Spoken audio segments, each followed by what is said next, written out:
Promote a culture of inclusion, supercharge your communication, and unleash the full potential of your teams and leaders with the Inclusive Handbook collection from the Diversity Movement. As part of the collection, I wrote the Inclusive Leadership Handbook with Kurt Merriweather to empower leaders with tools needed to cultivate a culture that fosters creativity, innovation, and employee engagement. Through strategies, exercises, and self-reflection, leaders at all levels can enhance their effectiveness. Learn more at thediversitymovement.com/store. Use code HOL at checkout for 25% of your first order. DEI budgets are under attack, but the goals haven't changed. Whether you're looking to increase your DEI knowledge, expand your market reach, or gain a competitive advantage in business, we have the solution. TDM Library is your single source for expert-curated DEI resources, strategies, and solutions, all designed to help you transform your workplace culture and be a more effective contributor. For $9.99 per month, you get access to our searchable subscription-based digital library. There, you'll find articles, practical how-to guidebooks, podcasts, award-winning microvideos, and more than 700 Q&As, designed to help DEI practitioners, thought leaders, and executives create a more inclusive workplace. Whether you prefer to listen, watch, or read, we have the resources for you. TDM Library goes beyond the basics to dive deep into topics such as inclusive language, the business case for DEI, talent acquisition, and C-suite engagement. For less than the price of a sandwich, you get access to our library of more than 1,000 pieces of original, expert-curated DEI content. Join today and get your first 30 days free. Get your library card now at tdmlibrary.thediversitymovement.com.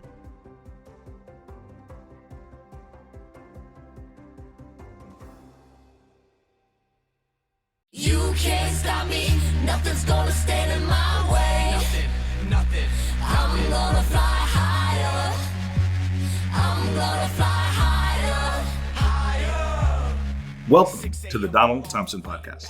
I'm Donald Thompson, and we're rebranding Hustle Unlimited Podcast. The new name, the Donald Thompson Podcast, is going to have the same content, same place for dreamers to come and share their wisdom, and insight for entrepreneurs and leaders that are forging ahead in the age of COVID. We're putting together season 3, which will launch the first week of May. But I wanted to get this episode out in real time because of how topical it is in this new work from home environment. All of our meetings now, and for the foreseeable future, are in Zoom or another video conferencing software. And as my company was getting used to this, and quite frankly, we still are getting used to it, I noticed that some of the people on our team, and it was usually women, were opting not to show their face. It got me wondering, why do we put so much pressure on women in the workplace to look a certain way? It doesn't really seem fair. I wrote about it on a LinkedIn post, and the post was trending to the point where it had close to 10,000 people that were viewing it. I definitely hit on something that people wanted to talk about. One of those people who commented right away was Loren Shumate, who said, I had this exact realization this week. I honestly think it is more about how women feel about themselves. It's a need to be perfect that many women struggle to overcome. Understanding this about women is critical to inclusion strategies. Well, with that, I had to have her on the show. Well, guys, welcome to the DT Podcast, and we're so glad that you could spend some time with us today and take kind of a nice diversion away from the COVID-19 conversation, and let's really talk about the future. How do we create some self-improvement? How do we look forward and push through the storm?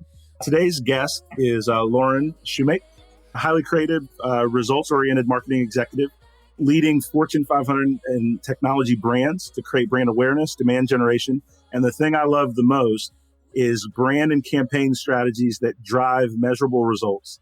The other thing about Loren that I'm so impressed with and glad to share her talents with our audience is her focus on the education, empowerment, and equity for female executives and emerging leaders. Loren, welcome to the DT Podcast. Thank you so much. Thanks for having me today. One of the reasons that we got together, and I'll hit the backdrop, but then I'm going to pass it to you and let you kind of expand upon it. In our company, I was on a video cast with 3 of my female employees. And they each in unison, when we jumped on the video call, it was almost as they rehearsed it, Don, we're not doing video today. And I was like, okay, that sounds kind of like a command that I should take. Right. And I said, okay, fantastic. And we joked about it a little bit. We went on with the meeting. But as I talked a little bit further, and then Megan Hockaday, who's joining us for a little bit to ask some questions, who was on that call, we pushed out on my social media, why do we create that pressure for ladies in the workplace to look a certain way every day? What are some of the self-esteem things that go into that decision or that thinking of not wanting to be on video? And Loren, I'll let you take it from there because you actually jumped on our social media thread and you had some feedback. You had some thoughts. So let's dig into that a little bit.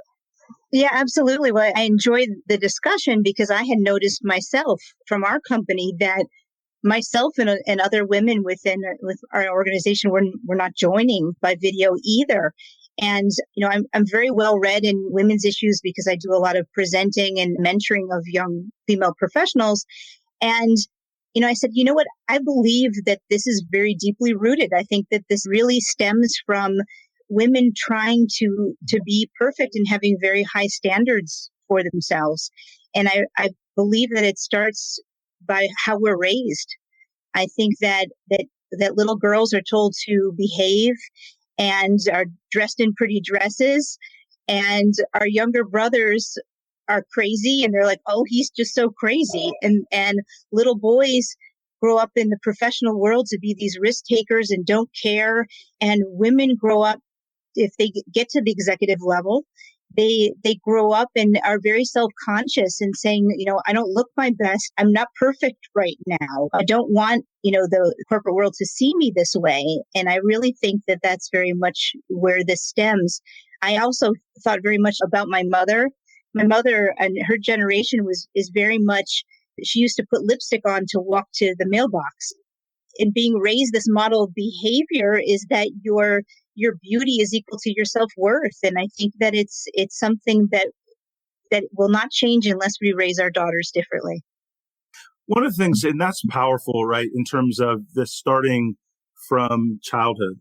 And then as we come into the workplace, all of us have things that are built into our environment, how we were raised, and our perceptions. What are some things that we can do to raise that self-esteem, to raise that awareness in our female employees, to really give them the platform to think about some of these things a little differently? Yeah, I think that women exert certain behaviors that hold us back as a gender.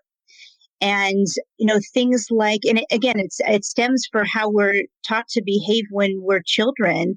We're told to be quiet and behave ourselves. And so when we get to the corporate world, we have difficulty speaking up and speaking our mind and taking risks and negotiation. One of the things that I see a lot in the hiring that I've done of marketers on my team is that when it comes time to extend an offer, in one situation, a woman said, I really want to work for you. I'm willing to take a pay cut.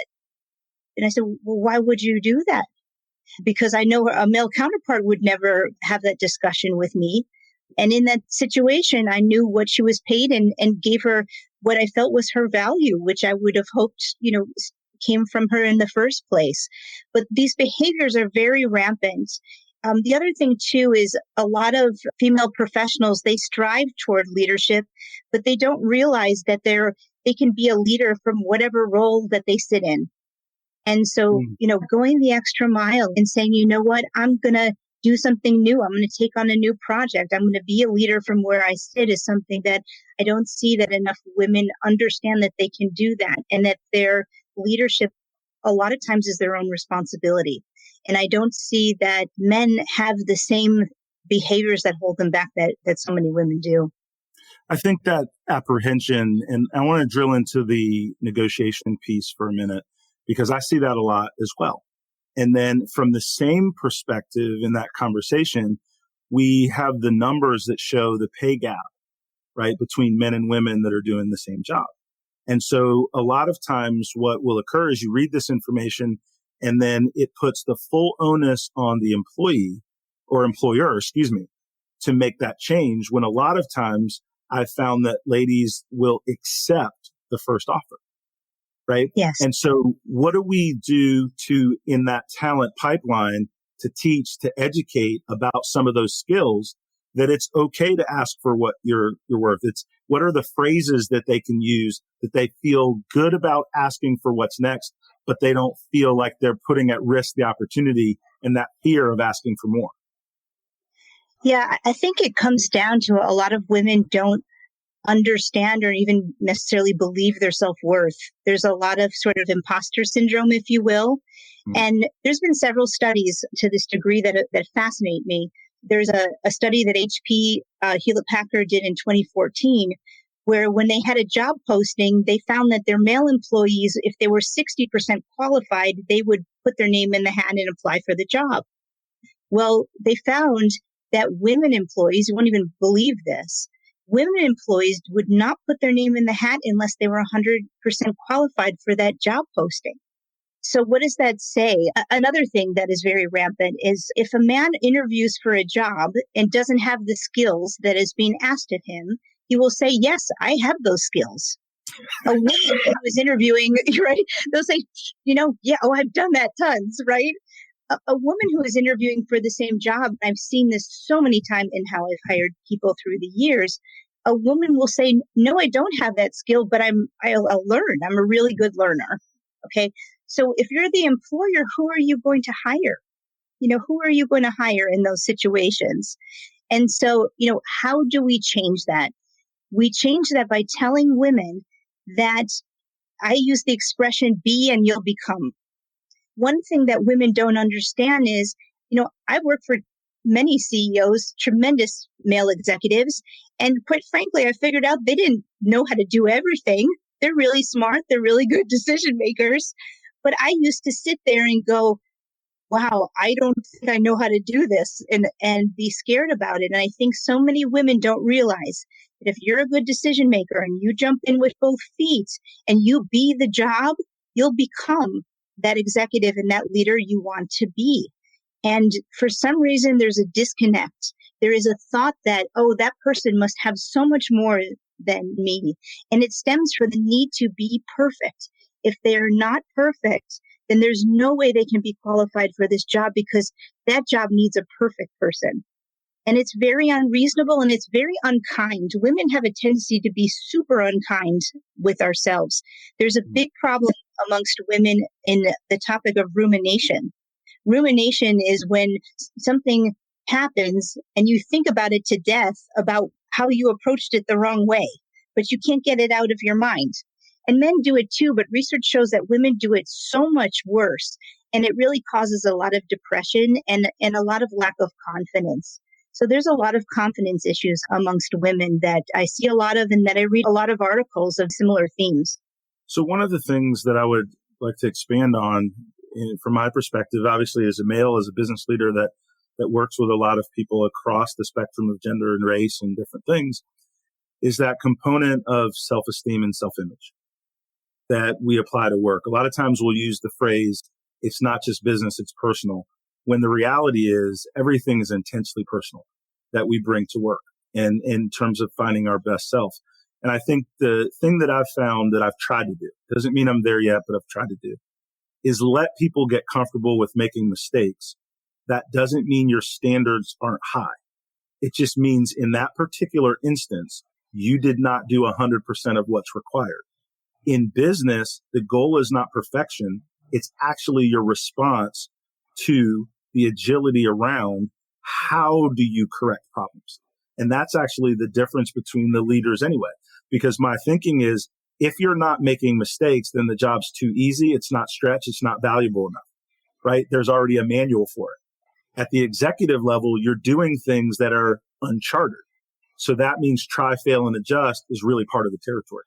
Yeah, women have a really hard time with what you're talking about. And in this book I was recommending called How Women Rise by Sally Helgeson, she talks about how actually perfectionism hurts women's careers in the way that you just described, because we're not raised to be risk takers. And I think one thing that I recognized about myself is as a child, I was quite a tomboy. I had a younger brother and we had neighborhood friends and I spent half my childhood in trees. hanging upside down and coming home with, messy hair. And I was given a lot of freedom to just be me and take risks and do silly, stupid childhood things. And I don't know that a lot of women are raised like that. And so when you tell them they're allowed to fail, the only way I think you can really accomplish that is if from top down, you really show that that's the truth. Because a lot of women will still have self-doubt that, yeah, you're saying it, but do you really mean it? And you have to realize, too, that the corporate world is really owned mostly by male businessmen. And a lot of women struggle because we don't communicate like men in a lot of ways.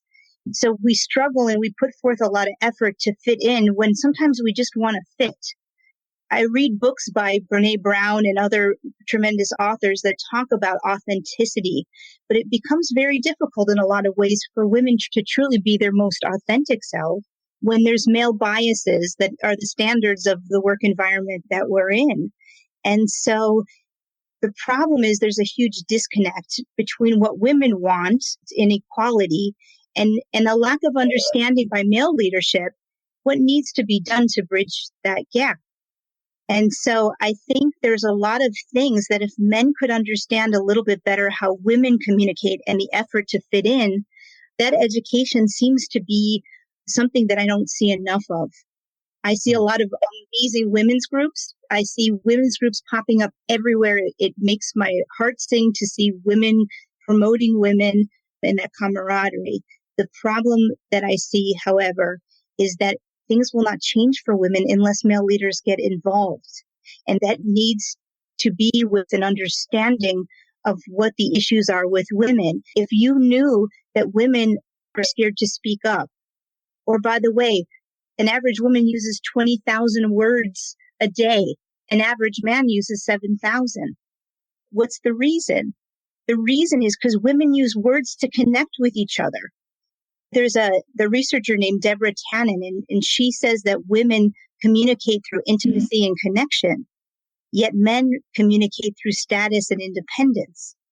So women are using extra words and are tremendous collaborators because that's how we've learned to communicate as a gender. It changes a lot when we think that way. And I bet most men listening to this podcast today probably hadn't thought of those things. I would say you are 100% correct in that most men I know have not thought of those things, understand those things. And it's a really bird's eye view into why we're confused a lot, right? I just need the details. When, right? Like we're confused a lot, right? Because I'm hearing these words and I'm like, why do you use all these words? This is what I need to know. And back to your point on women's groups. And I also share that. I have daughters. My wife is a professional. And I'm such a fan and advocate for that growth and that opportunity. And I want to be a part of the solution. But your point, I agree with 100%.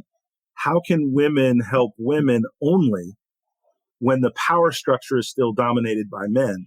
There's got to be an integration with some of those groups so that men and leaders are educated so we know how to be effective and help make those changes. There's a lot of want to, but there's not enough how to. Yes, they have to be involved in order to these women's groups to succeed and really truly lifting up women. I think the biggest challenge, especially, and Donald, you'll appreciate this being a creative and the industry that you're in, but a large majority of male leaders are very left-brained. And so for women who tend to be more predominantly right-brained, there's also a really big disconnect there because we're in this data-driven world where everything is, use data for decision-making and things. And women are communicating with all these extra words, talking about relationships and intuition. And there is so much value in having art drive science and science drive art. And the human condition and persuasion, especially as I speak as a marketer, is the key to driving those data-driven results. But the problem is that very analytical men, very highly left-brain men are the ones who are leading most of these technology companies. And they are not inclusive enough oftentimes to really understand that the right balance and the diversity of their executive teams can really cause some amazing results if the balance is there. So No. if you're a left brain, male, taking the time to understand with some patience. And I think that the biggest challenge is women are overcompensating so much.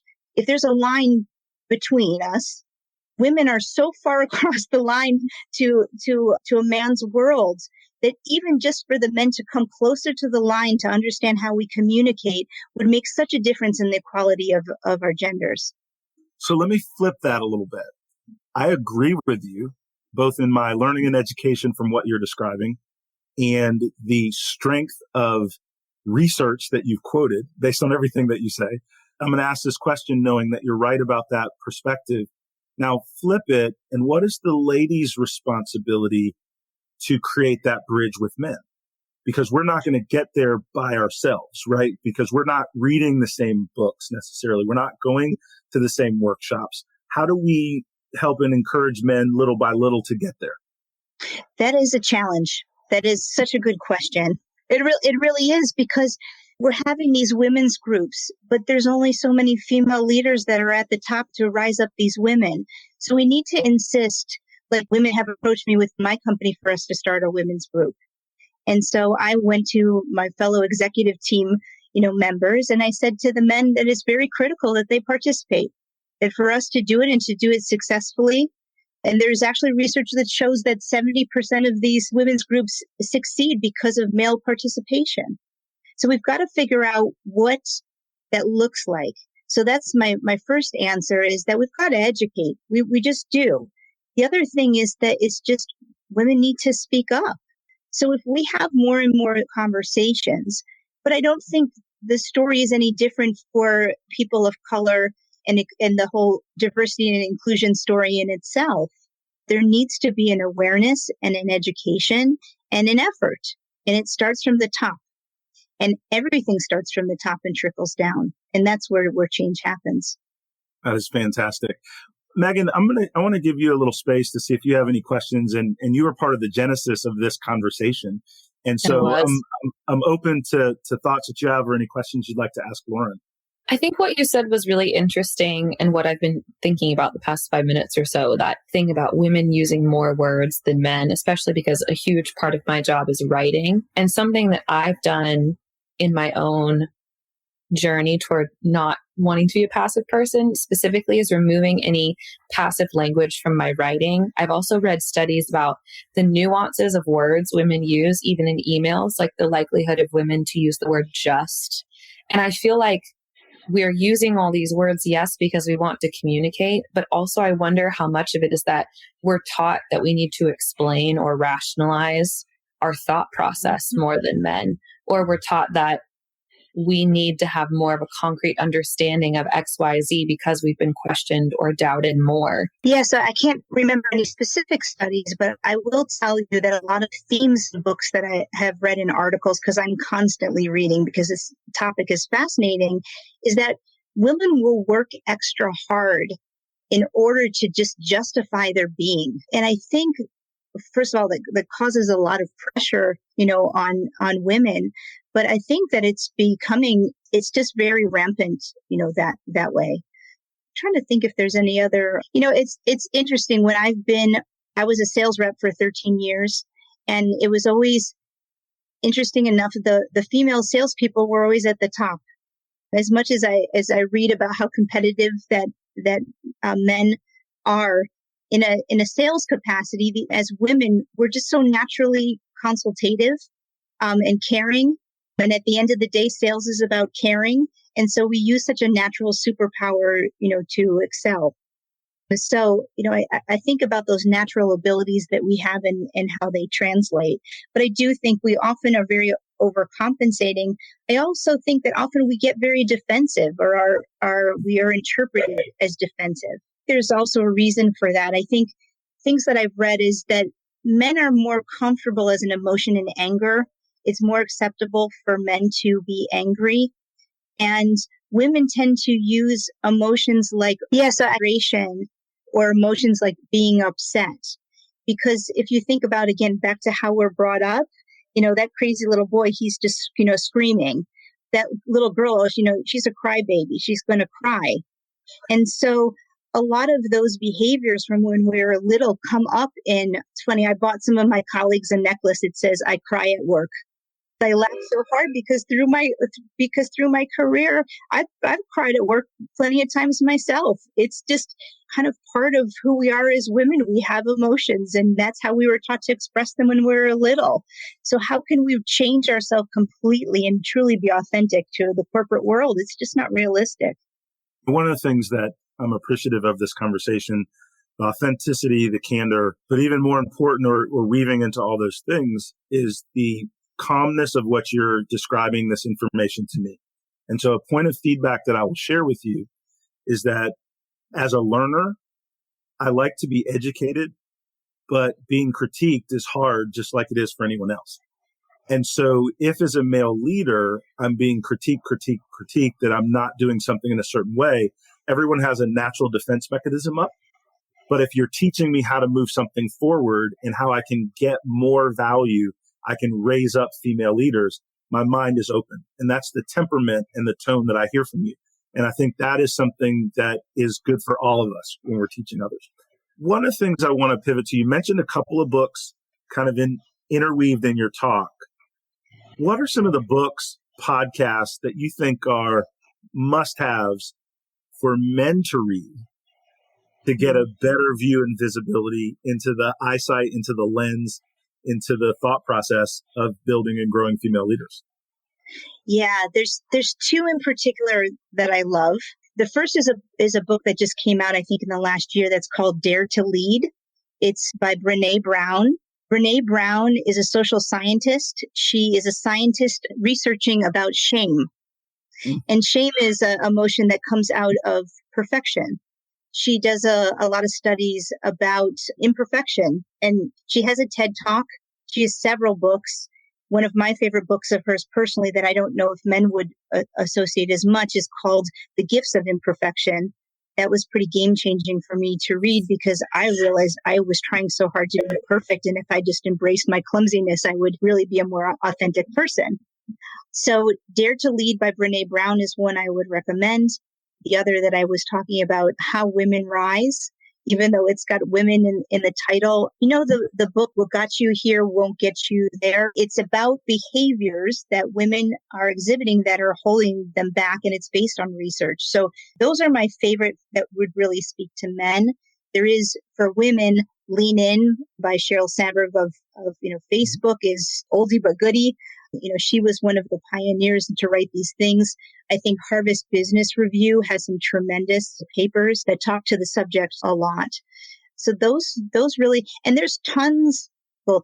There's several tremendous consultants on diversity and inclusion, and there's consultants that specialize in women's empowerment type activities, as well. That in talking to people, in the triangle, they're starting to use more and more of these consultancies because they take this diversity and inclusion very seriously, as they should. Because we know from research that if you work in a D&I environment, you're going to thrive and it will impact your bottom line. That's fantastic. And I appreciate those recommendations. The book by Sheryl Sandberg, Lean In, I remember reading that on a plane. I was flying back from Germany and I read the book during that flight.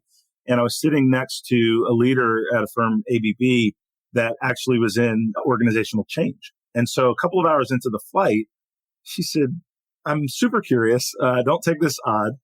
Why are you reading this book? And I was, I paused for a minute and I said, well, she's super successful, right, as a business person. So I wanted to understand, her perspective on business and different things.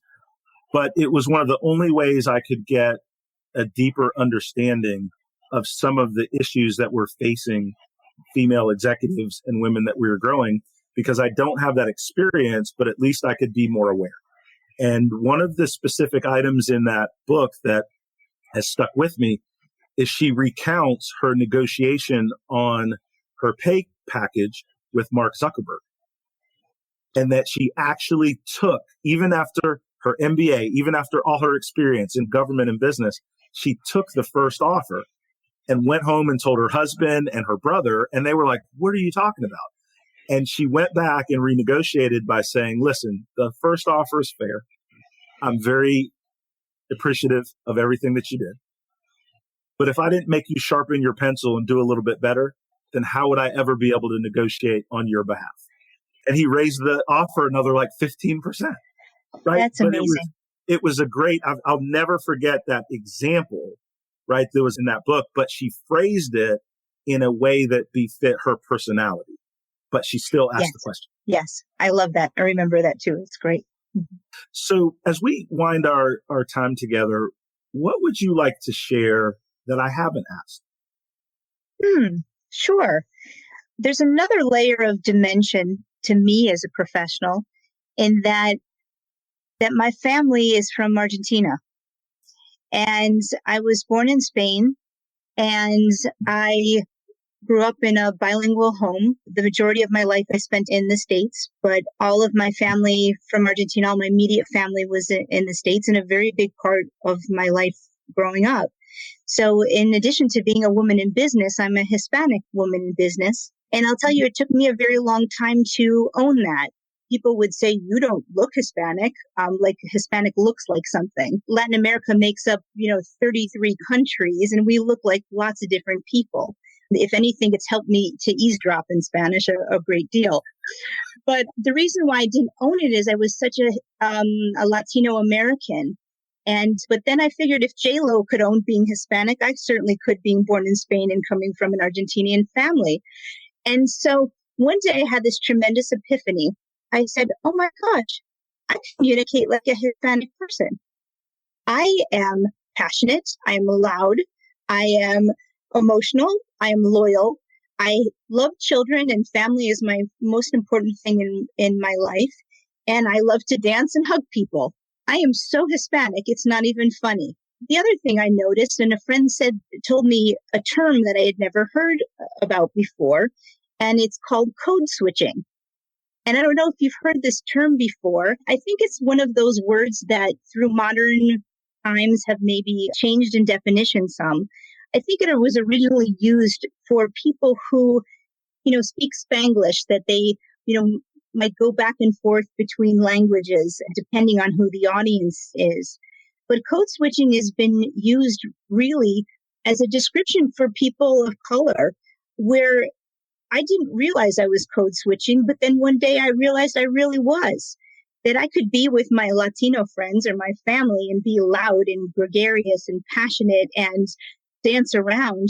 But as soon as I got in that boardroom, I had to completely change how I communicated into a much less authentic version of myself. And I noticed this so much of whether it's, men and women of color that I have worked with, whether on my teams or as peers, is that the lack of authenticity, the lack of being able to just be yourself and be included for who you are in your race is something that I'm very, very passionate about and that I've started to own.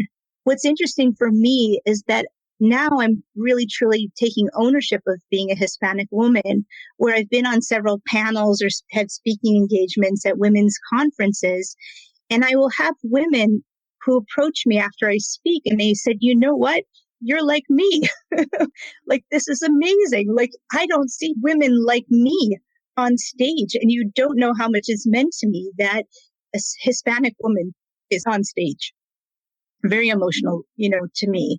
And so I do feel a sense of responsibility. And I do believe that not only for women, but for women and men of color and of perceived disabilities and diversity, goes across the gamut to emotional and mental disability and physical disability. I really think we need to rethink how we change how we think and how we communicate to use all the abilities of all people and their perspectives. I don't have a thing to add to that. That was a beautiful way to close our time together. My claim to fame is when there's nothing left to be said, wind it down. Thank you so much. I really appreciate this time today.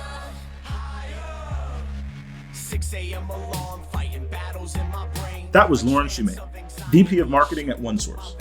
And thank you, Loren, for coming on the show and sharing your insight. I absolutely loved our conversation. Be sure to check out the show notes at donaldthompson.com, where we'll put links to the LinkedIn thread that Loren and I discussed, as well as links to books we referenced. How Women Rise by Sally Helgson.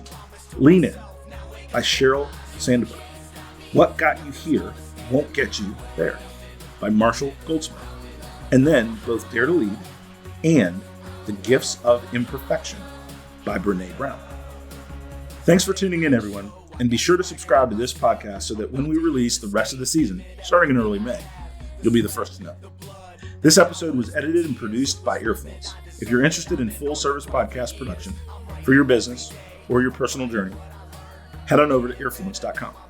Intro and outro music for this episode is You Can't Stop Me from Jensen Reed. Thanks for listening, and we'll see you soon on the Donald Thompson Podcast.